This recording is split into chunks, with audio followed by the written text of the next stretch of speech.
Hello everyone, welcome to my channel. ఈరోజు మన కిచెన్లో వచ్చేసరికి simple tasty Punjabi style paneer keema చేశానండి. రోటీలో పెట్టుకొని తింటే అద్దరిపోతుంది. ఓ పక్క ఆనియన్, ఓ పక్క నిమ్మకాయ పెట్టుకొని తింటే సూపర్ టేస్ట్ ఉంటుందండి. చాలా స్పెషల్ అండి పంజాబీ స్టైల్.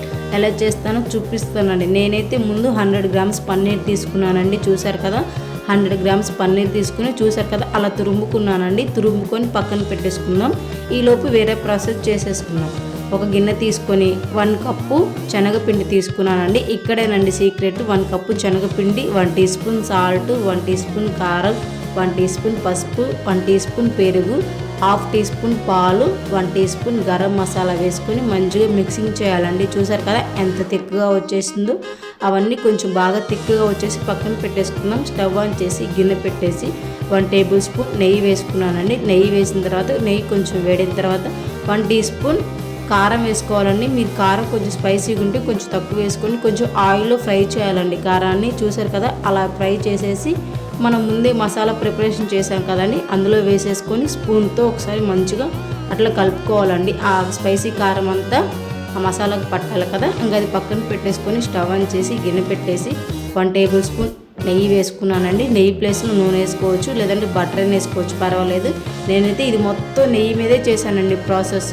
1 టీ స్పూన్ జీలకర్ర వేసానండి. జీలకర్ర కొంచెం ఫ్రై అయిన తర్వాత 1 కప్పు ఆనియన్స్, 2-3 పచ్చిమిరకాయలు చిన్న చిన్నగా కట్ చేసుకొని వేసి కొంచెం ఆనియన్స్ గోల్డ్ కలర్ వచ్చిన తర్వాత 1 కప్పు టమాటాలు వేసానండి. టమాటాలు వేసి స్పూన్తో ఒకసారి ఇట్లా కలిపేసి మనం ముందే మసాలా ప్రిపరేషన్ చేసాం కదా ఆ మసాలా వేసేసి ఒకసారి గెంటుతో అలా కలిపేశాను.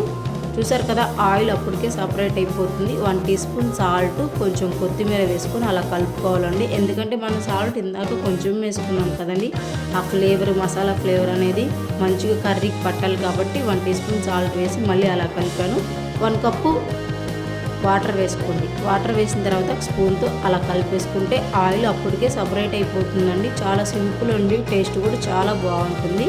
చూసారు కదా ఆయిల్ బాగా పైకి తేలింది. ఇప్పుడు మనం పన్నీర్ ముందే చిన్న చిన్నగా తురుముకున్నాం కదండి, ఆ పన్నీర్ మొత్తాన్ని కొంచెం కొంచెం వేసుకోండి. మంచిగా స్పూన్తో మెల్లగా కలుపుకోండి, అంటే ఉండలు కట్టకుండా ఉంటుంది కదా. నేనైతే తురుముకున్నాను కాబట్టి నాది చాలా పర్ఫెక్ట్గా వచ్చిందండి. మీరు కావాలంటే చిన్న చిన్న ముక్కలేని కట్ చేసుకోవచ్చు, పర్వాలేదు. ఆయిల్ చూడండి సపరేట్గా పైకి తేలిందంటే almost Punjabi style paneer keema ready అయిపోయిందండి. చాలా కొత్తగా డిఫరెంట్గా టేస్ట్ ఎప్పుడులా కాకుండా చాలా బాగుంటుందండి. డిఫరెంట్ టేస్ట్ కూడా ఆల్మోస్ట్ రెడీ అయిపోయిందండి. ఇంకా లాస్ట్లో కొంచెం కొత్తిమీర వేసుకొని కలుపుకోండి.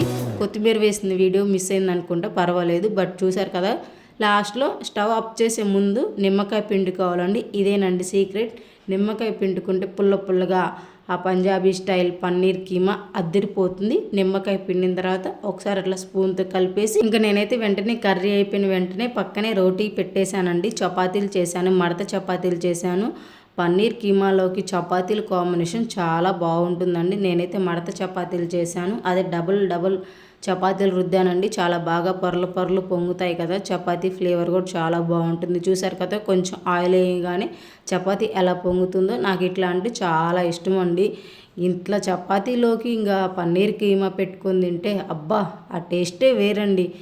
మడత చపాతీ, పన్నీర్ కీమా, ఆనియన్, నిమ్మకాయ పెట్టుకొని తింటే అబ్బా అమృతం అండి. తప్పకుండా ఇలా కర్రీ ట్రై చేయండి, టేస్ట్ చాలా బాగుంటుందండి. బట్ మనం ఎప్పుడు తినేలా కాకుండా కొంచెం డిఫరెంట్గా టేస్ట్ చాలా బాగుంటుంది.